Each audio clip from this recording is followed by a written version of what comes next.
You sit down to do something simple. Maybe it's work, maybe it's cleaning, maybe it's just replying to a message. But before anything starts, your hand automatically reaches for your phone. You open Spotify, YouTube, or some playlist you've already heard 100 times. Only after the music starts, then you begin. It's not even a conscious decision anymore. It feels like the task and the music are tied together, like one cannot exist without the other.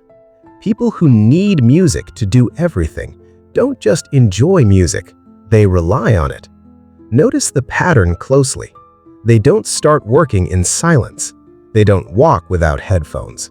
Even in short gaps, a 2-minute break, a quick shower, a small task, something has to be playing. And it's rarely random. The music is carefully chosen.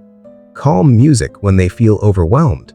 High-energy beats when they feel lazy. Sad songs when they want to sit with a certain mood.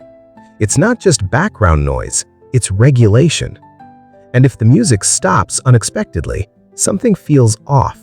There's a slight discomfort, a kind of emptiness that appears instantly. So they fix it. They switch tracks, adjust volume, find the right sound again. Because without it, the task suddenly feels heavier, slower, harder to face. What's actually happening here is subtle but important. Music becomes a tool to avoid unfiltered mental space. Silence, for them, is not neutral. It's loud in a different way. When there's no music, thoughts come in without control. Random worries, unfinished conversations, small anxieties, things they've been avoiding, all of it surfaces. Music doesn't just entertain them, it organizes their internal environment. It gives structure to something that otherwise feels scattered. Over time, this creates a dependency, not in an extreme or obvious way, but in a quiet behavioral pattern. The brain starts associating action with stimulation. I can do this, but only if something is playing. That connection gets reinforced again and again. And slowly, the ability to act without external input weakens. This is where the shift happens. It's no longer about liking music, it becomes about needing it to function at a normal level.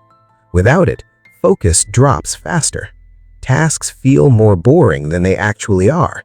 Even simple activities start to feel incomplete, like something is missing from the experience. There's also a deeper layer.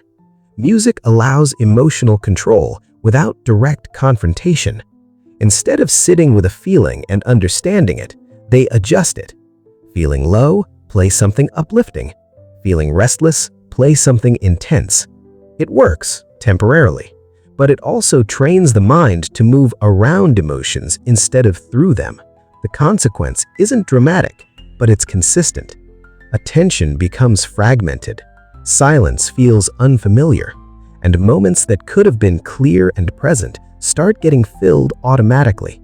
Not because they have to be, but because that's what the mind has learned to expect. And the interesting part is, most people don't notice this shift happening. It feels normal. It feels like a preference. But if you remove the music even for a short while, the difference becomes clear. Not because something external changed, but because something internal suddenly has space to show up. And that space, the one filled by constant sound, might be the exact place they've been unconsciously trying to avoid all along.